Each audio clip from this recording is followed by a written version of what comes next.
राजा थे, वो भगवान के भी भक्त थे, वो भगवान के भक्त थे।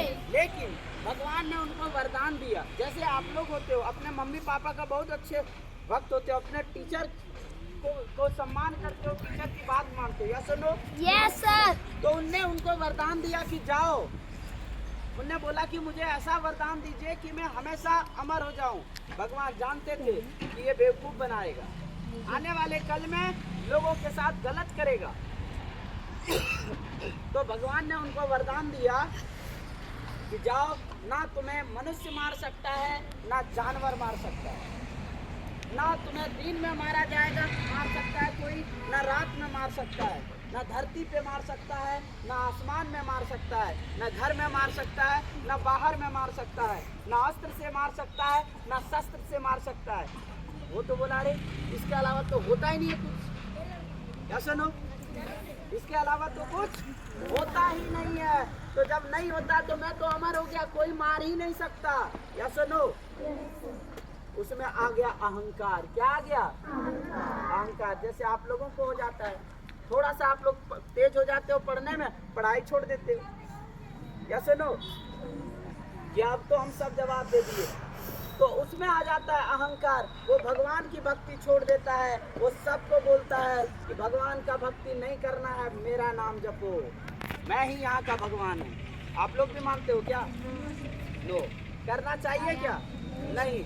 तब उसी के यहाँ अब जो भी आदमी भगवान का नाम लेता उसको वो मरवा देता, उसके साथ गलत करता, प्रताड़ित करता।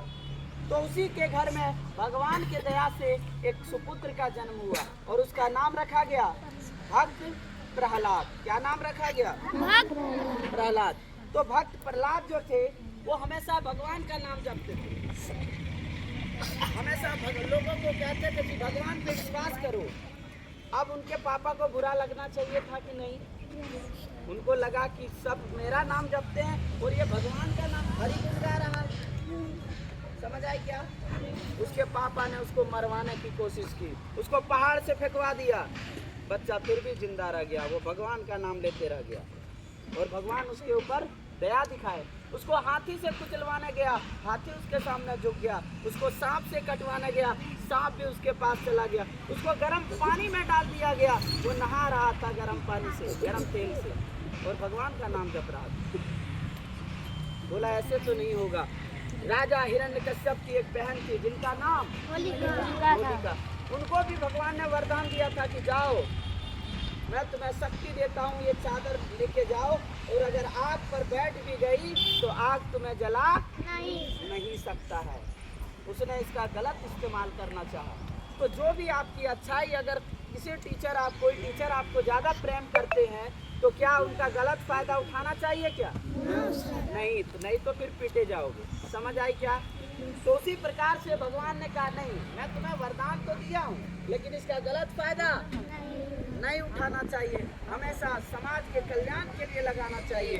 और उसके बाद क्या हुआ कि वो भक्त प्रहलाद को भी साथ में लेकर और वो चादर ओढ़कर बैठ गई, लेकिन हवा का एक झोंका आया और वो चादर भक्त प्रहलाद के ऊपर चला गया और होलिका क्या हो गई? भस्म हो गई। इसीलिए होलिका दहन होता है, होलिका दहन होता है। तो यहाँ पे जीता कौन? भगवान के भक्त या फिर घमंडी आदमी? भगवान के भक्त। तो हमें भी क्या विश्वास करना चाहिए भगवान पे या नहीं? है ना? तो यहाँ पे इस चीज से शिक्षा मिलती है। तो वो जो जल गए वो राख जो थे, है ना, उसी राख से लोगों ने होली खेलना शुरू किया। तो पहले होलिका का दहन होता है, फिर वही चीजें धीरे धीरे क्या हुआ, कलर में बदल गया। या सुनो, हाँ। तो इससे क्या मिला? अच्छाई का जीत हुआ। किसके ऊपर?